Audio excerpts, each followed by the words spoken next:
Okay, guys, I need to tell you something. Okay, this was the car. Okay, so there's three layers to this. Okay, one that I didn't even see coming. Okay, the first layer is what most people are just like understanding, like, oh, okay, so Israel is taking out a scientist. The scientist, of course, is the top nuclear scientist of Iran. Israel is, this is going to be a major blow to Iran. By the way, there are different.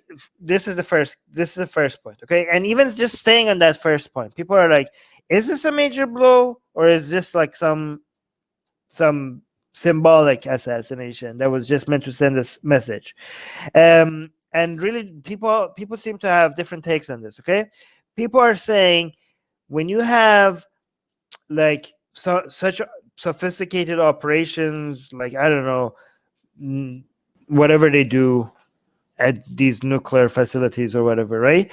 That it's never up to one individual, and there are systems and processes in play that will continue even if you take out somebody even as major as this. Okay, I think that is true and it's untrue in depending on how you look at it. I don't think like taking out the top scientist is going to mean that, oh, that's the end of this project and the project is not going to go through anymore. I'm pretty sure that the systems are in play, but I don't think it's also as insignificant as like, oh yeah, we're not even going to notice this. Okay, like this guy was the brains behind the operations. Okay, I mean, I don't know how many, I mean, like, it's basically very similar to Qasem Soleimani's takeout. Okay, like Qasem Soleimani was leading Iran's imperial ambitions outside of Iran's borders around the region. Okay, they took Qasem Soleimani out.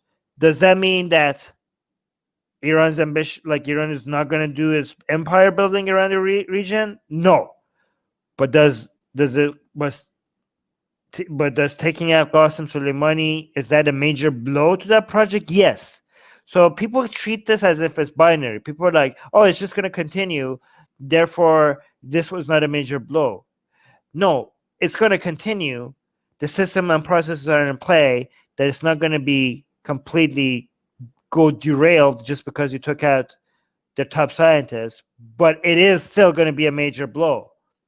Like, it is still going to be a major blow. It's not one or the other. Both of these could be true at the same time. Okay, so that's on the first point. The second point that was also, that we already mentioned, was the timing of it and the power play and the symbolism and the signaling and the messaging and different audiences, and what does this mean to what, and what is this going to do to the potential deal that Biden administration is going to do with Iran's government. So that was the second thing that was the part of the conversation immediately after this became news, immediately, within seconds. Okay, that was the obvious thing to go to. Okay, the third conversation that I didn't see coming, and I should have seen coming. Okay, so I'm admitting to you guys about my surprise. I didn't even have to see how honest I am with you guys. I could have just told you, like, oh, of course, I predicted that this is going to be the conversation. No, I didn't see that. Okay, but the narrative right now on Iranian social media, like on every Telegram, Twitter, everywhere, is that how pathetic. Okay, I have to give you some context, okay? Because you're not going to appreciate this third conversation, okay? You know how United States, if you're American, you must be familiar with this topic, when the government says, oh, we need to fight the terrorists, the radicals outside of borders so that we don't have to fight them at home, okay? Well, that's not just something that your government says, that's something that other governments say as well, okay? And we hear the Islamic Republic say that to its people to justify its empire building around the region way more time, to the point of puke. Like, every next time an Iranian politician want to say that, I would puke in their face if I could, okay? But that's the narrative. That's the narrative. Is like, we have brought you safety. This is why we go out and send our military beyond our borders. People in Iran are like, why are we? People are hungry, and you guys are spending all our money into being like, you're sending our military into Syria, into Afghanistan, into Iraq, into Yemen. Like, what the hell? Into Lebanon. Like, why are we all over the place when we don't have food on the goddamn our fridges are empty, and this is what you're focusing on? And the response of the government is like, safety is more important than food. Safety is more important than food. That we fight them over there, because if we were not fighting over there, every single Iranian woman would have been like, something that I cannot say on YouTube, by an ISIS person right now, as we speak, okay? So they're like, we brought you security. I know you're hungry. I know the sanctions are tough. I know this and that and that, but we brought you security. This is the price of security. This is the price of safety, okay? And they're like, look at all these countries around the region. Look at the wars that have, look at all the terror activity. I have to call them terror activities. I hope you know what I'm talking about if you're new here. Terror activities, because I don't know if I can say the right word. YouTube gets triggered and all, okay? You look at all these terror activities in Iraq, in Syria, in Afghanistan, all over the place. Things are going boom, boom all over the place. But are things going boom, boom in Iran? Things are not going boom, boom in Iran. That's because we fight them over here, because now we brought you some safety. Look at that. And people are like, but we're hungry. And like, but you're not going boom, boom, okay? Just be thankful that you're not going boom, boom, okay? Like, but you are the ones that are killing. Like, it's okay. And the people's reaction is like, why do we even have to worry about ISIS where you are the ones who are killing us? Like, we're scared of you. You are the ISIS in charge. You're just the Shia version of ISIS. You're like, we're protecting you from ISIS, but who's going to protect us from you? Okay, so there's that, okay? So that's the context, right? So what does that got to do with this assassination? Okay, what does that got to do with this assassination? Can anybody guess before I'm going to look at the live chat, see if any of you guys are saying anything?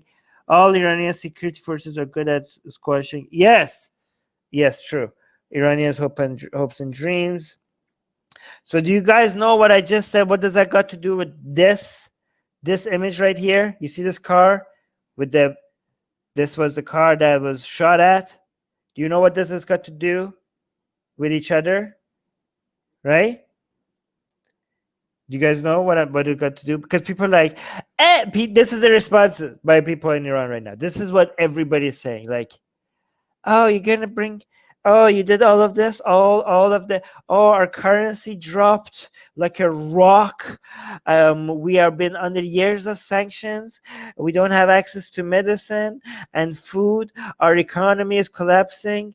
Our international relationship with the whole world has gone to crap. Our passport is just a meaningless piece of paper that does nothing, and we have no freedom, and everything has gone to crap. And you're saying like, it's okay because you're protecting us. How are you protecting us when you can't even protect your top leading scientists inside Iran? Inside your borders, you can't even protect your own. Your highest, your most valued asset. Israel just like, don't mind me. I'm going to come here. I'm going to take care of your scientists. I'm going to go home. Thank you very much. Nothing's going to happen. You can't even take care of your own. And you dare even pretend that you can protect the rest of us?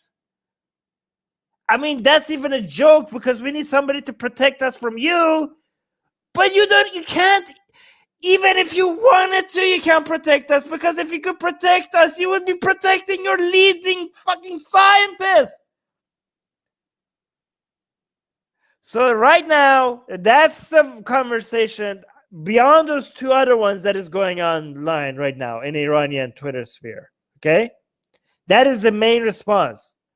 Like, look, all the things that we gave up, international relationships, a functioning economy, food in the fridge, a passport that we could be proud of. We gave all of that up, and this regime told us, like, at least you have security. A regime that cannot even protect its own scientists, top leading scientists. A guy that was already under attack before, and you already knew that this guy was going to get attacked again, and it was this easy to take him out.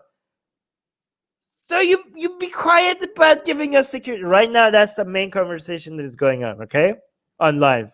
The anti-regime Iranians, okay? So you see how that's related? The killing. Do you guys get it? Do you guys understand what I'm trying to say? You guys get it, right? Will also raise questions about the country's internal security. Iranian officials are already vowing to respond, while saying their nuclear program will continue. But the timing of this assassination comes when Iran is waiting for President-elect Joe Biden to return the US to the 2015 nuclear deal, a treaty intended to keep Iran's nuclear program peaceful. Mohsen Fakhrizadeh is the most senior and crucial scientist killed to date. This threatens to complicate any future talks and further increase tensions in the region.